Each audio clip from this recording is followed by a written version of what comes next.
Economic ফোরামের মিটিংয়ে ওনার মূল বক্তব্য ছিল পরিবেশ নিয়ে। ফুল লাগাচ্ছে, এগুলিও আমার থেকে বেশি জানে।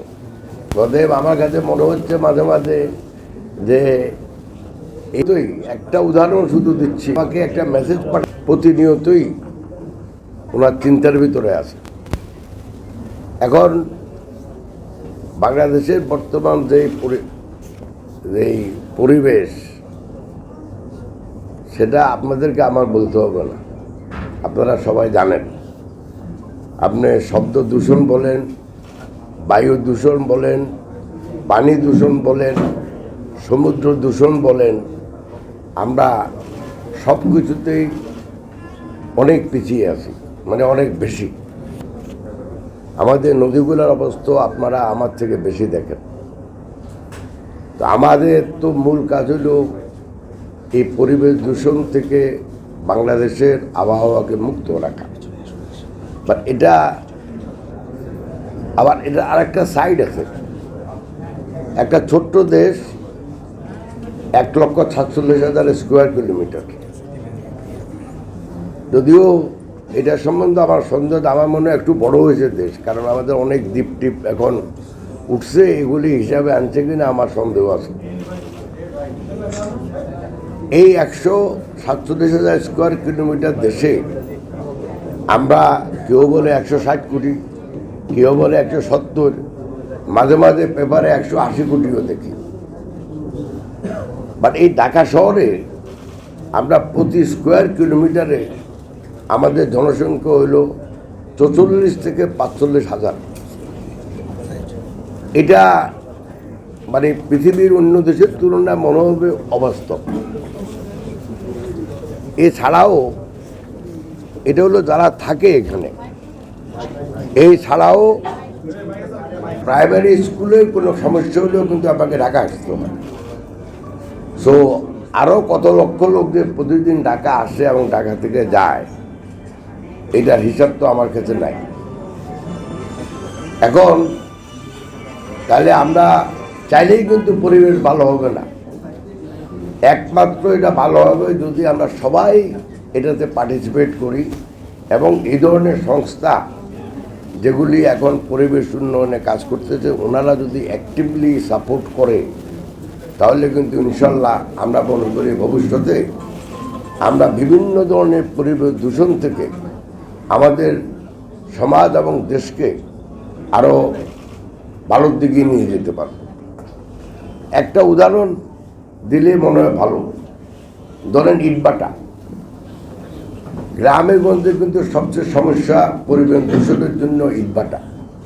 আমরা শুধু পরিবেশ দূষণ বলি, কিন্তু আসল সমস্যা হলো আমাদের মাটি দূষণ। এই ইটভাটাগুলো তো মাটি ছাড়া ইট বানাতে পারে না। এখন ধরেন আমরা পরিবেশ ভালো করার জন্য কালকে সব ইটভাটা বন্ধ করে দিলাম। আইনও আছে, কিন্তু আইনও বলা আছে যে 2025 যে আইন বানানো হয়েছে যে 2025 সনে ইটভাটা আস্তে আস্তে বন্ধ করবে। যে আমার প্রশ্নটা হইল যে তাহলে ইট যদি আপনার না থাকে, তো আমরা কি সারা জীবন সময় করে থাকবো? আমরা কি টিনের করে থাকবো? তাহলে আমাদেরকে আরো একটু অ্যাক্টিভ হইতে হইব, মানে ক্রিয়েটিভ হইতে হইব। সেটা হলো তাহলে ইটের পরিবর্তে আমরা কি করতে পারি। টার্কিতে গেলাম, সেখানে তো ইট নাই, সেখানে হলো ব্লক। এখন ব্লক যদি আপনি বানাইতে যান, লাগে পাথর, কিন্তু আমাদের তো পাথর নেই। অতএব একটা হলো ধরেন অল্টারনেট ইটভাটা আছে আজকাল, যেগুলো মোর অটোমেটিক, সেখানে দূষণ কম হয়। কিন্তু আমি মনে করি ইট প্রস্তুতকালে যেটা সবচেয়ে খারাপ করতে, সেটা হলো আমাদের কৃষি জমির উর্বরতা কমিয়ে দিচ্ছে।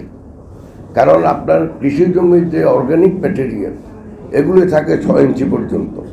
তো আপনি তো 1 ফিট 2 ফিটে উঠাচ্ছেন আজকাল। তো সেখানে তো আর 2-3 বছর কোনো, আমাদের যেটা কাজ করতে হবে প্রথমেই, বর্তমান যে আমরা বাংলা ইটভাটা বলি, সেখান থেকে সরে যেতে হবে টু অটোমেটিক ব্রেক, অটো ব্রেকে আবার সাথে, তাহলে আস্তে আস্তে আমরা ইটভাটাগুলো বন্ধ করতে পারবো। এটা একটা সমস্যা আপনাদের কাছে আমি বললাম যে অনেকে বলে ইটভাটা কেন বন্ধ করে দেন না। ইটভাটা তো আমিও বন্ধ করতে চাই, কিন্তু ইটভাটা বন্ধ করলে একটা সমস্যা যখন আমি সমাধান করব, তো আরও 3টা সমস্যা আমি উদ্ভাবন করব।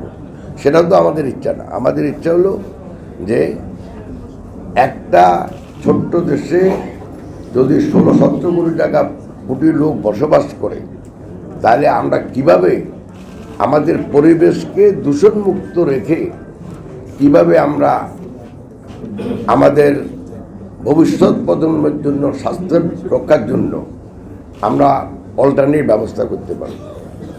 আসেন গাছের কথা, কেউ বলে 10% আছে, কেউ বলে 11% আছে, কিন্তু আমি মনে করি গাছ বলতে তো শুধু জঙ্গল বোঝায় না।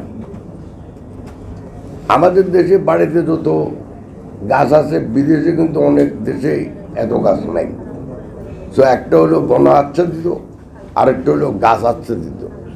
দুটোকে একত্র করে যদি আমরা দেখি, এবং যেভাবে আমাদের মাননীয় প্রধানমন্ত্রী এই গাছ রোপণের জন্য যে আমাদের ম্যানিফেস্টো বা ওনার চিন্তাধারা বা আমাদের জাতির প্রতি যে কমিটমেন্ট আমরা করছি, আমরা কিন্তু দিন দিনে আমাদের বন বাড়াচ্ছি। হ্যাঁ, কমতেছেও, কারণ গাছের কিছু কিছু গাছ তো কাটতেই হয়। যেমন সামাজিক বনায়নের আওতায় যেসব গাছ লাগানো হয়েছে গত 20 বছর আগে, ওই গাছ তো এখন কাটতে হবে, কারণ যিনি লাগাইছে উনি তো চাচ্ছে যে এখনই আমার গাছ কাটার সময়, কারণ তাহলে আমার লাভটা আমি নিতে পারব। সেজন্য বলতেছি যে আমাদের সমস্যা আছে, কিন্তু আমাদের মাননীয় প্রধানমন্ত্রী যে সদিচ্ছা সমাধান করবেন, আরেকটা সমস্যা উদ্ভাবন হবে। তো সমাজকে যদি আমরা প্রোঅ্যাক্টিভ রাখতে চাই, তাহলে সমস্যার সমাধানের সাথে সাথে যেটা নতুন সমস্যা উদ্ভাবন হবে, সেই সমস্যার সমাধান করার দায়িত্ব আমাদের সবাই। তা আমার মনে, আমি আর বেশি কথা বলবো না। ওইভাবে আমি একটা ফর্মের বক্তব্য আছে, যেটা কিছু সত্য আছে, কিছু বানাইও বলতেছি আমরা, কিন্তু আপনাদের সবার জন্য, আমাদের দেশের জন্য এটা বলা দরকার, সেজন্য আমি এটা বলতেছি। সম্মানিত সভাপতি অধ্যাপিকা সৈয়দ ফাতেমা